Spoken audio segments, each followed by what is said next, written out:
네, 감사합니다. 정읍고창의 유승민 의원입니다. 한국은행 종합계 질의를 드리겠습니다. 지난 7월 18일 날 기준금리 0.25% 낮추면서 경제 성장률 전망을 2.2%로 하셨죠. 네. 보름 전 7월 3일 날 정부에서는 2.4 내지 2.5%로 금년도 경제 성장률을 전망했는데 네. 왜 이 정부와 한국은행 간에 이렇게 차이가 생기는 겁니까? 누가 잘못입니까? 보름 만에 이런 차이가 나왔는데. 그 정부가 아무래도 조금 시기가 앞당겨 있다 보니까 그 사이의 변화를 충분히 반영하지 못한 점도 하나 있을 거고요. 아니, 15일 사이에 이렇게 0.3 내지 0.2 정도의 차이가 생깁니까, 이게? 저는 이게 같은 한국은행의 잘못이 있든지 아니면은 정부의 심각한 잘못이 있다고 생각해요. 네. 불과 15일 사이에 뭐가 반영이 돼서 그렇죠, 그러면? 근데 이제 제가 이 전망을 할 때는 예를 들어서 이런 게 있습니다.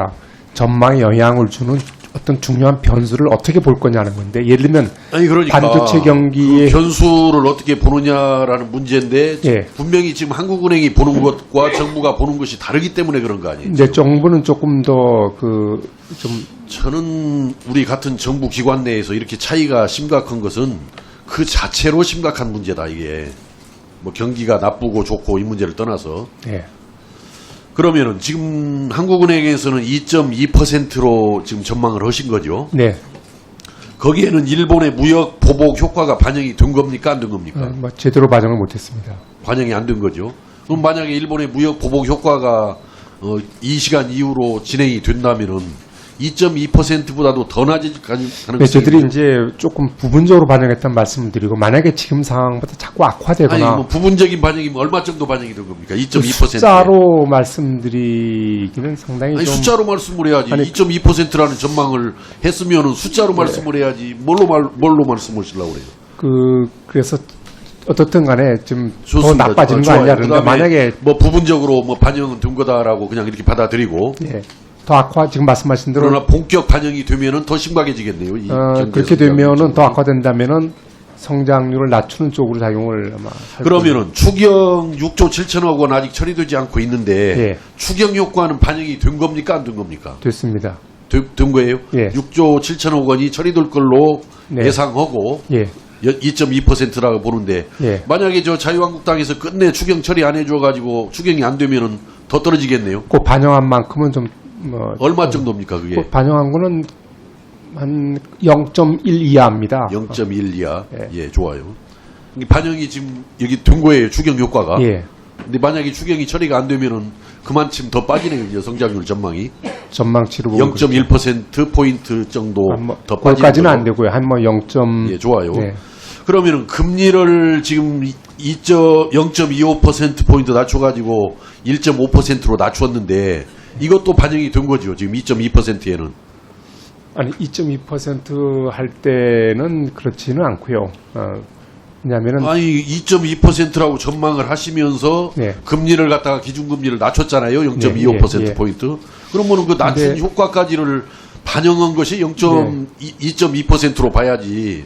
그러지 않아요? 어떻게 됩니까? 근데 그렇게는 안 했고요. 저희들이 그러면 금리를 0.25% 정도 낮추면은 어느 정도 성장 효과가 있습니까? 성장 효과로 나타나는 것은 시차가 있어서 금년에는 크지 않습니다. 아마 내년 이후 제가 한국은행에서 낸 자료를 보니까 거시계량 모형 분석에 의하면은 대략 정확하지는 않지만은 0.05% 첫 해에는 0.05%포인트 높아진다.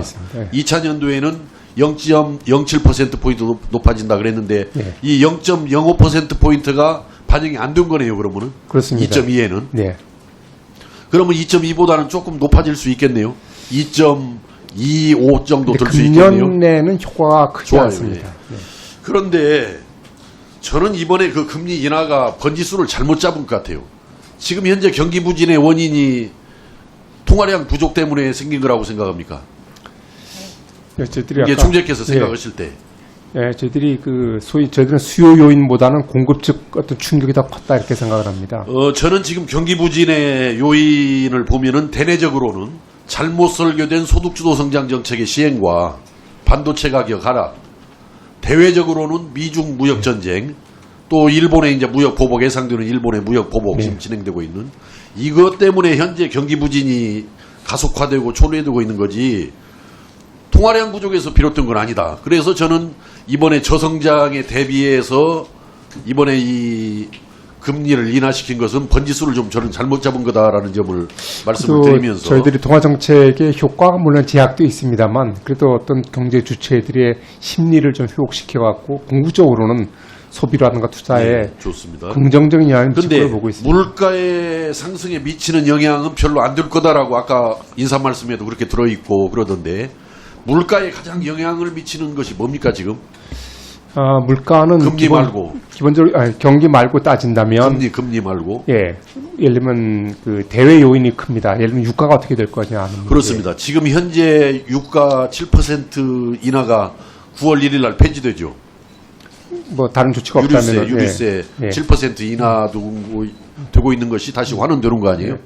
제가 말하는 유가는 국제 유가의 움직임이 또 크다 그 말씀. 그렇죠. 국제 유가도 지금 현재 이란, 영국 유조선 납포 등 중동 위험성이 고조가 돼가지고 그래서 저는 물가 이번 금리 인하가 물가에 미치는 영향이 크지 않을 것으로 좀 낙관적으로 보고 계시는데 이것도 좀 아니한 생각 아니냐 이런 점을 말씀을 드리고 제가 더욱 우려하는 것은 그날 금리 인하 후에 브리핑에서 우리 총재께서 뭐라고 말씀하셨냐면은 향후 정책 여력이 남아있다. 금리 정책이 효과가 없는 실효 하한까지는 아직 근접한 것이 아니다 해서 추가 금리 인하를 시사를 했는데 어떻게 할 겁니까? 그거? 앞으로 어떻게 할 겁니까? 경우에 따라서는 정책적으로 더 추가적으로 대응할 상황도 배제할 수 없다. 그런데 그런 의미입니다. 꼭 저는 미국의 그 금리가 현재 우리보다도 한 1%포인트 높은 실적, 상황, 이걸 정말 잊어서는 안 된다라고 생각해요. 자본 유출 문제. 그래서 추가적인 금리 인하는 아주 신중을 해야 된다. 그러나 시중에서는 지금 추가적인 금리 인하가 있을 것으로 예상을 하고 있어요. 거기에 대해서 분명하게 한번 입장을 밝혀주세요. 지금 현재 추가 금리 여부, 추가 인하 여부는 제가 어떤 직접적으로 좀 단정해서 말씀드릴 수는 없고 경제 상황에 따라서 저희들이 필요하면 대응할 그런